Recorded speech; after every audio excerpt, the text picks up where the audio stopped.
Carlos, né, Natália? É isso mesmo. E hoje em dia está lá no norte, aí em Lucas, trabalhando numa empresa dessa atividade. Aí a Natália pode se apresentar também, dar mais os detalhes. Então, eu agradeço, Natália, a oportunidade sua de estar aqui presente. A ideia é a gente ter também seminários com pessoas que têm prática de mercado, para dar uma visão, né, setorial de assuntos que tratam aí do desenvolvimento aqui do Mato Grosso, né? Então, eu acho que é bem proveitoso aí a sua participação. E a ideia é em torno aí de uma meia hora, mas aí é flexível para você apresentar e depois a gente abre para discussão, tá? Então, passo aí a palavra para você. Perfeito. Obrigada, professor Luiz. Gostaria de, primeiramente, agradecer ao convite do professor Luiz e do curso de Economia, né, em estar aqui participando do ciclo de seminários, né? É um convite muito especial para mim. Conheço o professor Luiz, foi meu orientador na faculdade, né? Sempre me deu grande apoio na época que eu era aluna da antiga UFMT, hoje UFR, né? Universidade onde eu tenho muita saudade, né? Foi um período muito bacana de crescimento em conhecimento pessoal e na área de economia que eu pude cursar o curso aí durante os 4 anos. Foi muito legal. Gostaria de agradecer o convite aí, professor. Como o professor Luiz disse, né, eu sou mestre em economia pela UFSCar e trabalho hoje como analista de mercado no setor de combustíveis. Parte do meu trabalho, né, só para inteirar um pouco alguns alunos que de repente talvez tenham um pouco de curiosidade sobre a profissão de analista, né, de mercado, a gente acompanha aí o mercado de combustíveis e variáveis relacionadas entre preços, oferta, demanda. Boa parte ou quase todo o conhecimento aí da área de macroeconomia acaba sendo muito útil nessa profissão e boa parte também do conhecimento de microeconomia, além de outras áreas que a gente acaba estudando um pouco como mercado financeiro. Mas o foco da apresentação aqui hoje é o mercado de combustíveis e fontes de energias renováveis aqui no estado do Mato Grosso, que é hoje o meu mercado de atuação, né? Eu trabalho com combustíveis e a empresa onde eu trabalho também tem um foco em desenvolvimento, em progredir para a área de energias ou recursos renováveis no futuro. Então, como eu trabalho um pouco também com essa área de novos projetos aqui dentro, a gente acaba trazendo um pouco essa abordagem do mercado de combustíveis e das fontes de energias renováveis dentro do nosso estado aqui no Mato Grosso. A princípio, né, eu quis trazer aqui para a gente dar uma olhada em como funciona a matriz energética brasileira, né?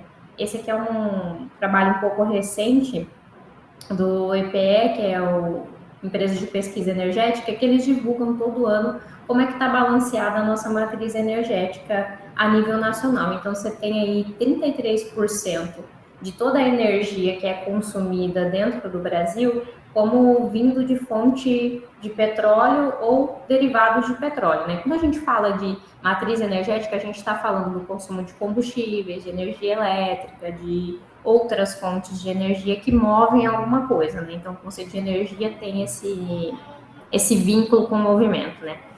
Então, você tem aí 33%, vamos dizer assim, do que a gente consome de energia dentro do Brasil, vinculado a combustíveis fósseis, petróleo ou derivados.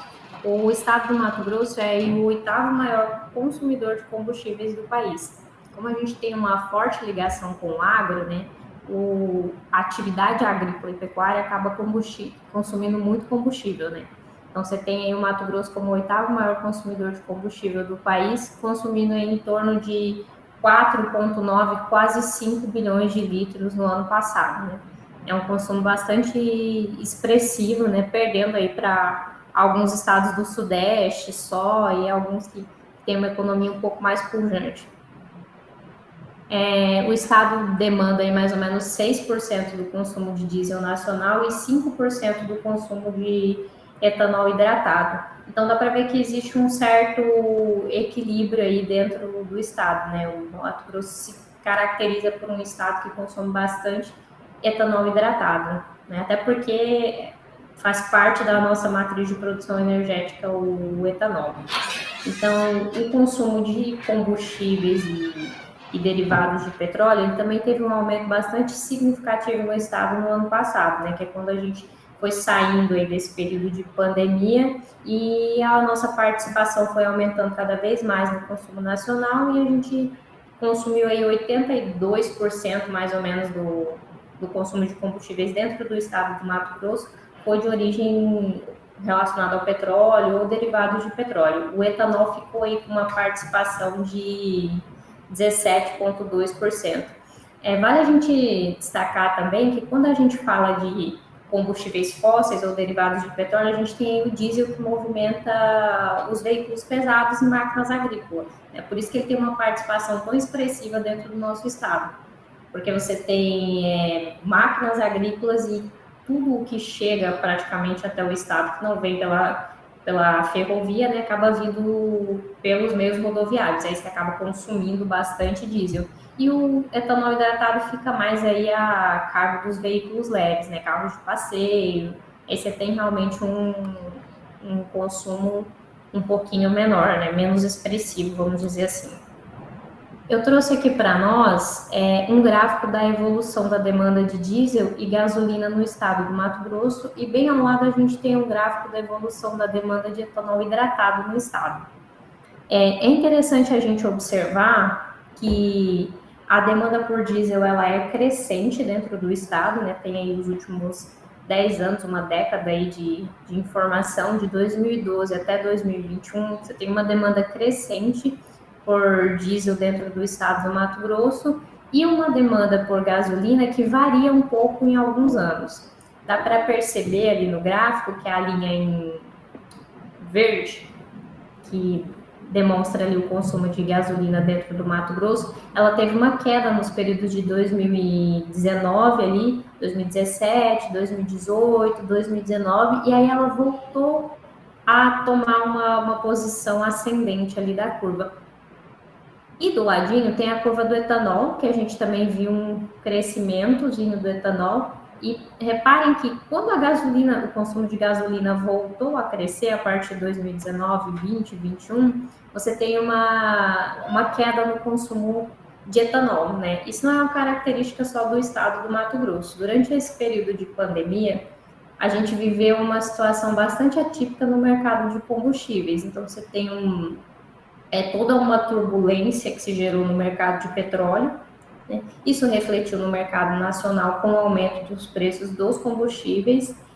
Houve uma redução na produção do etanol a nível nacional, né, em 2020 e 2021. Então, essa redução na produção de etanol, juntamente com uma redução, um aumento no preço da gasolina e dos combustíveis em geral, acabou invertendo um pouco a situação. Nós passamos mais de um ano mais ou menos, entre abril de 2020 e meados de 2022, onde o etanol não era competitivo em nenhum dos estados brasileiros. Então, isso reduziu um pouco o consumo do etanol a nível nacional. Isso também se refletiu no estado do Mato Grosso. A gente passou a consumir um pouquinho mais de gasolina em detrimento do etanol. Isso para veículos leves. Os veículos pesados continuaram consumindo diesel de uma forma bastante natural. Vale destacar também qual que é a origem do abastecimento dos combustíveis aqui no estado, né? Praticamente todo o volume de diesel e gasolina que é consumido no Mato Grosso, ele tem como origem ou São Paulo, ou Pará, ou o estado do Paraná. Praticamente todas as distribuidoras que atuam aqui no estado, exceto as 4 grandes maiores distribuidoras que a gente tem aí, Shell, BR, Ipiranga e Alesat, que trazem produto de origem importada também, a maioria dos outros pequenos distribuidores, né? Você tem aí 16 outros pequenos distribuidores, pequenos digo menores, né? Menores do que essas 4 que eu citei, dentro do estado, trazendo combustível de São Paulo, Pará ou do estado do Paraná, né? Que são as vias mais acessíveis para o nosso estado. São aí 20 distribuidoras atuando dentro do estado, incluindo essas 4 maiores que eu citei. E uma coisa que é importante destacar é que o valor do nosso frete no modal rodoviário costuma afetar muito o preço do nosso produto. Então, você tem aí o frete como um dos fatores de alta ou baixa no preço dos combustíveis, normalmente um fator de alta.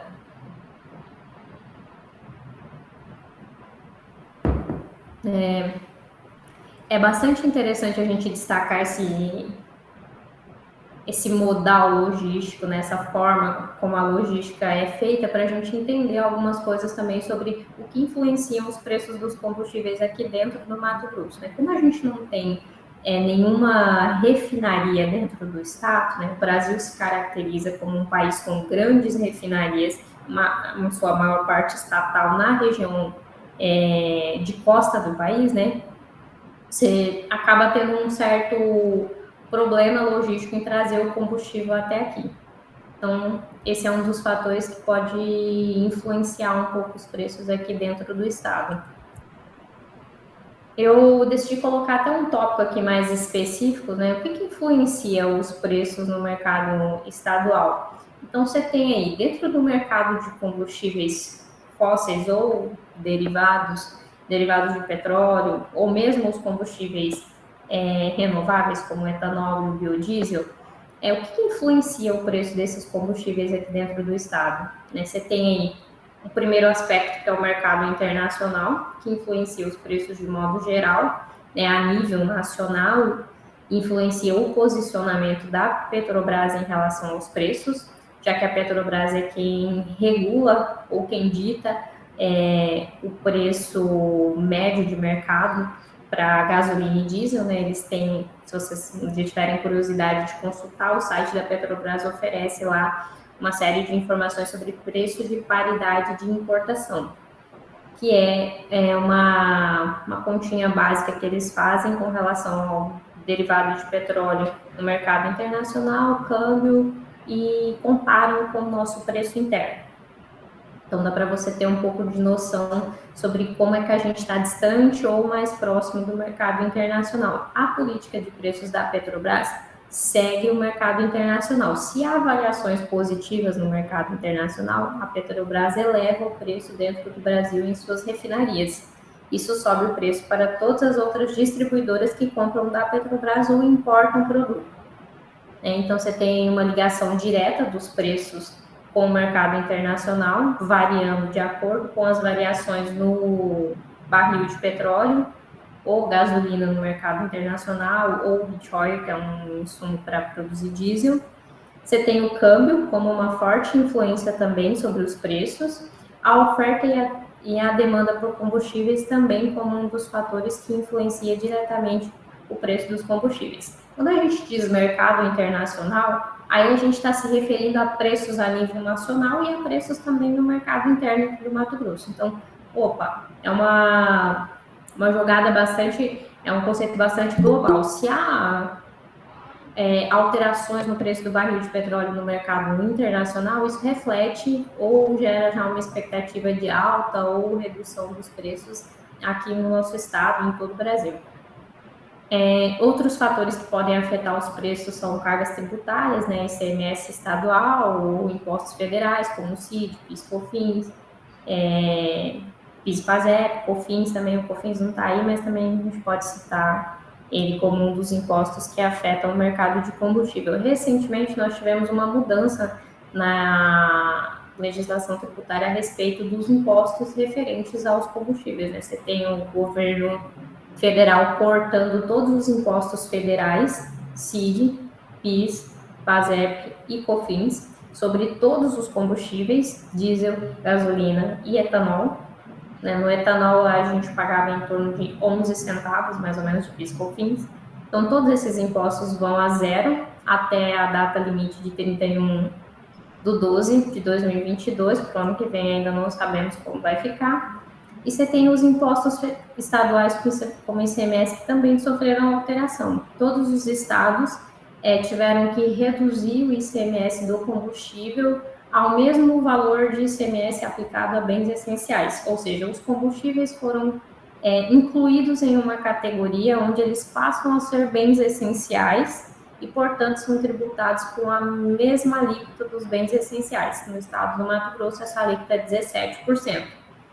e você passa, então, a ter uma redução de diferencial de alíquota, né, que é um valorzinho a mais que você paga entre trazer um produto de São Paulo, por exemplo, para o estado do Mato Grosso, acaba sendo bem menor. Então, a maioria dos estados ficou com o tributo de ICMS igual, 17% para os combustíveis. Isso também é um fator que influencia os preços. Por isso, uma redução bastante significativa nos preços dos combustíveis nos últimos meses, né? Entre julho e agosto, mais ou menos, você tem uma queda de 34% no preço da gasolina, é bastante significativo. Além das variações que ocorreram no mercado internacional de queda do preço do barril de petróleo, que ajudaram também o preço dos combustíveis a ter uma trajetória mais de queda nesses últimos meses. A logística também influencia os preços dentro do estado, né? Você tem aí o frete rodoviário como um dos fatores que mais influencia o preço. Regulamentações também influenciam os preços do combustível, tais como percentual de mistura de aditivos, por exemplo, o anidro e o B100, que é o biodiesel. O anidro é adicionado à gasolina A para compor a gasolina C, e o biodiesel é adicionado ao diesel A para compor o diesel B, que é comercializado nos postos e outros, né? Então, você tem aí esses percentuais de mistura também como um fator que influencia os preços, né? Você tem, hoje, 27% da gasolina C é anidro, né? Você tem uma adição de 27%, e no caso do biodiesel, nós tivemos um certo retrocesso na política relacionada ao biodiesel, que é o governo travando aí o avanço da mistura de biodiesel. No ano de 2023, nós deveríamos avançar para 13% do diesel, é uma adição de 13% de biodiesel ao diesel comum. E aí nós tivemos uma situação em que há uma trava por parte do governo em função do aumento do preço do biodiesel, né? Então, durante todo o ano de 2022, nós ficamos com o percentual de biodiesel travado em 10%. E aí tem ali também no cantinho um outro aspecto da regulamentação, que são os CBIOs. Os CBIOs são os créditos de descarbonização com origem no programa RenovaBio, que é um programa que eu vou comentar um pouquinho mais à frente com vocês. É um programa para a descarbonização do setor de combustíveis no Brasil. Uma iniciativa bastante louvável, né, do governo federal, aprovada já há algum tempo, que entrou em vigor em 2020, início de 2020, final de 2019 para início de 2020, mas que tem sido também um fator de alta no preço dos combustíveis pelo alto preço dos CBIOs e a falta de regulamentação no mercado ainda de créditos de descarbonização. Vamos falar um pouquinho mais desse assunto daqui a pouco. E a gente tem também ali, por último, o preço do milho, afetando também o mercado de combustíveis no estado do Mato Grosso, mais especificamente, porque boa parte da nossa produção de etanol no estado, ela tem como origem, como insumo, o milho, né? Aí a gente fecha um pouco ali sobre o mercado de combustíveis. A gente entende que o Mato Grosso é o oitavo maior consumidor de combustíveis do Brasil, que a gente tem uma participação significativa, uma logística que joga um pouco contra os preços no nosso estado, e que existem vários fatores que influenciam o preço dentro do mercado mato-grossense, tais como o mercado internacional, as regulamentações, os tributos e o preço de alguns insumos aqui dentro para a produção de etanol. Até aí tudo bem, né? Aí a gente parte um pouco ali para a área de energias renováveis. O estado do Mato Grosso, ele se destaca muito quando a gente fala em energias renováveis no setor de combustíveis, porque nós somos aí o terceiro maior produtor de etanol do país e o segundo maior produtor de biodiesel do Brasil. Nós ficamos atrás do São Paulo e Goiás na produção de etanol e atrás apenas do Rio Grande do Sul quando o assunto é produção de biodiesel. Nós temos todo um aparato industrial aí para a área de produção de etanol de milho, que é uma das características mais interessantes e inovadoras da produção de etanol do estado, né? Em 2021, foram produzidos aí mais ou menos 4 bilhões de litros de etanol no Mato Grosso e 1,3 bilhão de litros de biodiesel. Então, é uma produção bastante significativa. Se você considerar, por exemplo, que em 2021 a gente produziu a nível nacional mais ou menos 16,3 bilhões de litros de etanol. Então, é uma produção bastante significativa. Quase 15% aí da produção de etanol do Brasil, ela é com origem no estado do Mato Grosso. Então, a produção de etanol de milho no Mato Grosso, ela deve chegar aí a 3,6 bilhões de litros em 2022, é uma estimativa, né? Nada confirmado ainda, mas provavelmente vamos chegar. É um crescimento aí de mais ou menos 236%, a mais do que a produção de álcool, né, derivado de cana-de-açúcar. E é interessante a gente destacar que o estado do Mato Grosso ele tem uma ascensão na produção de etanol de cana-de-açúcar na década de 80, e só a partir do ano de 2017 é que a gente tem um passo significativo na produção de etanol de milho no estado. O etanol de milho já foi considerado aí uma excentricidade dos americanos, né? Era um produto que só era produzido nos Estados Unidos, só tinha mercado nos Estados Unidos, e era considerado um produto com baixa competitividade e o setor altamente subsidiado. Só por isso que a produção acontecia nos Estados Unidos. Então, ele era, vamos dizer, o patinho feio da produção de combustíveis renováveis. Era uma coisa que só dava certo nos Estados Unidos e por ser um produto altamente subsidiado pelo governo. Algumas empresas do setor de combustíveis norte-americanas viram no Brasil uma oportunidade de produção de etanol de milho quando identificaram a safra, o excedente de produção no estado do Mato Grosso. Então, você tem uma produção gigantesca de milho no estado do Mato Grosso, principalmente com o advento aí, ou com a promoção, quando você firma aí uma produção na safrinha, né? Então, você tem aí um excedente de produção de milho no estado do Mato Grosso, acaba tendo a matéria-prima para a produção de etanol de milho. E aí, a Summit, que é uma empresa norte-americana, em parceria com uma empresa local aqui de Lucas Rio Verde, que é a Fiagril, construíram aqui a FS Bioenergia, né? Hoje é FS Biofuels, que é a primeira usina de produção de milho do estado do Mato Grosso e hoje é a maior usina de produção de milho do Brasil. E aí você tem um aperfeiçoamento dessa tecnologia de produção de milho no Brasil. Os Estados Unidos são bons produtores de milho e bons produtores de etanol de milho, mas o Brasil tem uma tecnologia muito melhor em termos de produzir com sustentabilidade e de forma muito renovável o etanol de milho. É uma coisa bastante interessante, nós aperfeiçoamos muito as práticas produtivas, utilizamos fontes de energia muito mais limpas, né? Enquanto você usa, por exemplo, nos Estados Unidos, gás natural para aquecer caldeiras, nas usinas de produção de etanol de milho, no Brasil a gente usa madeira de reflorestamento, então que acaba sendo muito mais sustentável e renovável. E você tem aí toda uma política também do programa RenovaBio para incentivar a produção de etanol no Brasil. Então você tem uma série de fatores contando a favor ou jogando realmente vários pontos a favor da produção de etanol de milho.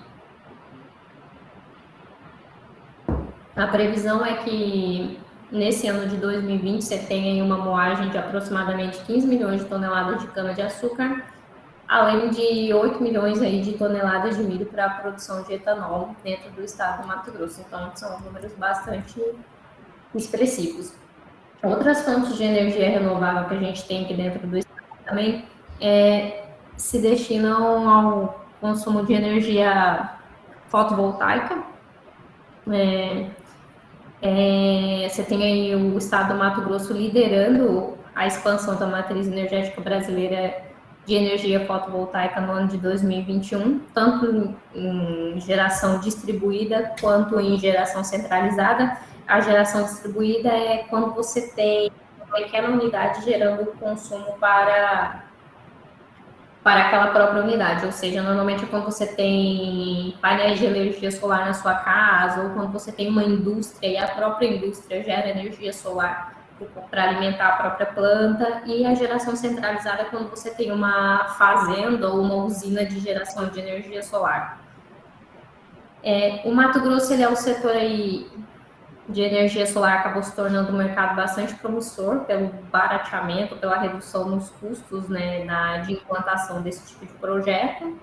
E você tem aí também um estado com a quarta maior unidade federativa em potência instalada. Mais de 10% de toda a energia consumida no estado do Mato Grosso vem de fonte de energia solar. Um dado bastante interessante, até curioso, é que o município de Cuiabá ele é o primeiro colocado no ranking de produção de energia solar no país no último ano, que foi no período de 2021. Então, a capital acabou produzindo aí um correspondente a 1,1% de toda a energia solar consumida no Brasil. O estado tem grande potencial de geração de energia solar, dada a incidência de raios e radiação dentro do nosso estado, principalmente no sul do estado. Mais à frente, eu acho que tem um mapinha aqui que eu vou mostrar para vocês. Então, aí você tem dois aspectos que se destacam imensamente na produção de energias renováveis: o segmento de combustíveis renováveis e a geração de energia elétrica por fontes renováveis, tanto energia fotovoltaica como também o uso de biomassa para a produção de energia elétrica em biodigestores. Algumas perspectivas para o futuro. No mercado de energia e abastecimento como um todo, fala-se muito sobre um período de transição energética que nós estamos vivendo. O que isso quer dizer? Que nós estamos migrando um pouco, ou que a intenção do mundo, né, em uma escala global, é migrar das energias fósseis, dos combustíveis fósseis, para energias mais limpas ou renováveis sustentáveis. Então, você tem um período aí de transição energética. Quer dizer que nós vamos parar de consumir combustíveis fósseis?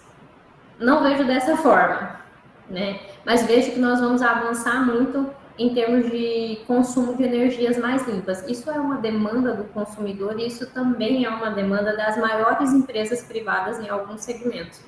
Você tem aí uma pesquisa bastante interessante, alguns dados do Plano Decenal de Expansão de Energia de 2031, ou seja, como o governo federal e como algumas instituições da sociedade estão enxergando que vai se comportar o consumo de biocombustíveis na próxima década e o consumo de etanol na próxima década. Então, você tem aí um avanço bastante expressivo no consumo de etanol anido, partindo aí de 29 bilhões de litros para 44 bilhões de litros, então você tem um consumo muito expressivo na área de etanol. E você tem outras fontes de energia ganhando bastante espaço. Ali você tem bagaço de cana, você tem o biodiesel crescendo bastante, o etanol com participação bastante significativas, outras energias renováveis também crescendo bastante. Então, as perspectivas que estão sendo geradas por são o quê? Um período de transição energética onde as fontes de energia limpa ou sustentáveis avançam cada vez mais em detrimento dos combustíveis fósseis ou da geração de energia por fontes fósseis. Aí a gente tem aqui um potencial de geração de energia limpa para o estado do Mato Grosso. Então, como eu mencionei com vocês, você tem dois grandes aspectos de geração de energia limpa dentro do estado. Um, os combustíveis; dois, energia solar, né, ou fotovoltaica, e o potencial também de geração de biomassa. Aí seriam três, né? O Mato Grosso produz aí cerca de 80 milhões de toneladas de resíduos de biomassa que podem ser transformados em energia via biodigestores ou outras formas de transformar biomassa em energia. No entanto, só 12% desse material é utilizado na produção de energia elétrica. Então, você tem aí um potencial imenso na área de geração de energia através de biomassa. O que é biomassa? Resíduo de cana, resíduos de milho, de lavouras, enfim, uma série de rejeitos que poderiam ser descartados, mas que, na verdade, podem ser utilizados para a fabricação de energia. Você tem o campo dos combustíveis, né, com incentivo à produção de etanol através do RenovaBio e a retomada do aumento do percentual da mistura de biodiesel a partir do ano que vem. Então, você tem aí o setor de biodiesel pressionando bastante os entes federais para que se retome o cronograma de aumento da mistura do percentual de biodiesel ao diesel comum. Isso vai acabar acontecendo. Então, você tem um pouco mais de expansão desse setor. e o incentivo à produção de etanol através do programa RenovaBio. O RenovaBio, como eu mencionei anteriormente, é um programa de descarbonização, né, de créditos de descarbonização da economia, no qual distribuidores de combustíveis compram créditos de carbono para mitigar a externalidade negativa que eles causam ao meio ambiente ao comercializar combustíveis fósseis.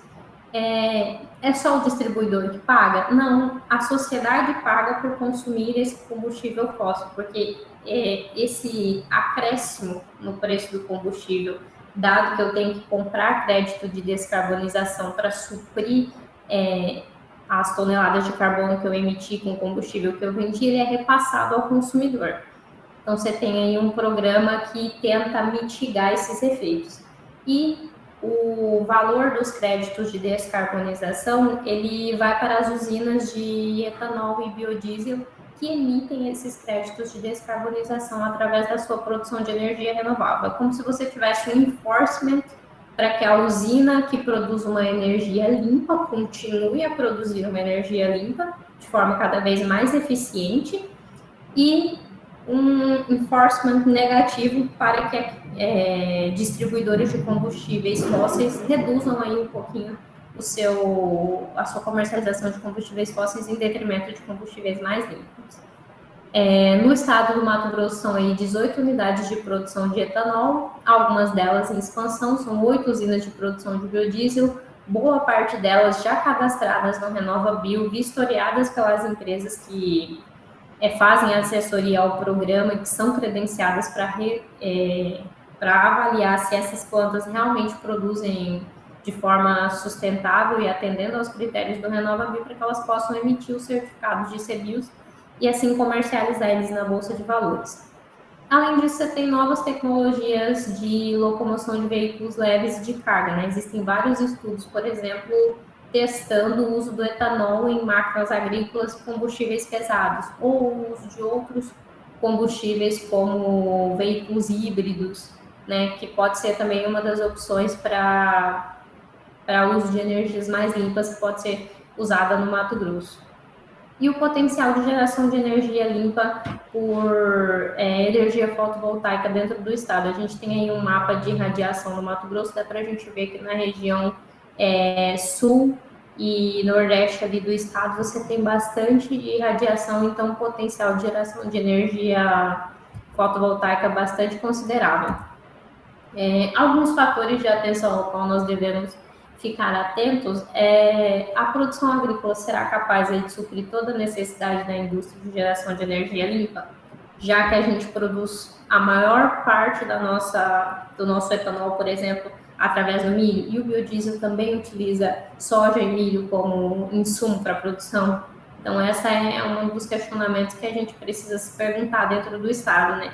A nossa produção agrícola vai ser capaz de suprir esse aquecimento, esse aumento da demanda por energias limpas, respeitando os limites ambientais, porque não adianta ter uma indústria que produz energia renovável, limpa, que produz um combustível excelente, se eu estou usando soja de uma área que foi desmatada. Então, existem aí uns critérios que precisam ser avaliados e observados. E outro fator interessante para a gente observar é a incerteza quanto aos preços dos combustíveis e o abastecimento em um cenário de transição energética. Muito se fala sobre a questão da transição energética, mas a gente também tem que ficar atento às limitações de abastecimento e de preços que isso gera durante esse período de transição.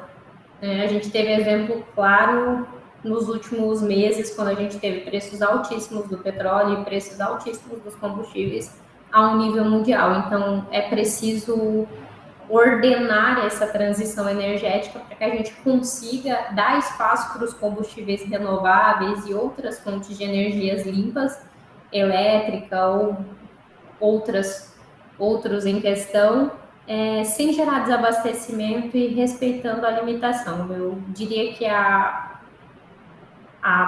cadeia de combustíveis fósseis ou de geração de energias fósseis ainda tem que atuar durante mais um tempo até que a gente tenha segurança energética para transitar para uma outra forma de geração de energia limpa e sustentável. Aqui tem algumas referências bibliográficas. Não sei, acho que respeitei bem o tempo da apresentação. olhando aqui no relógio. Fico aberta a pergunta, se alguém tiver qualquer dúvida a respeito do assunto, fica à vontade.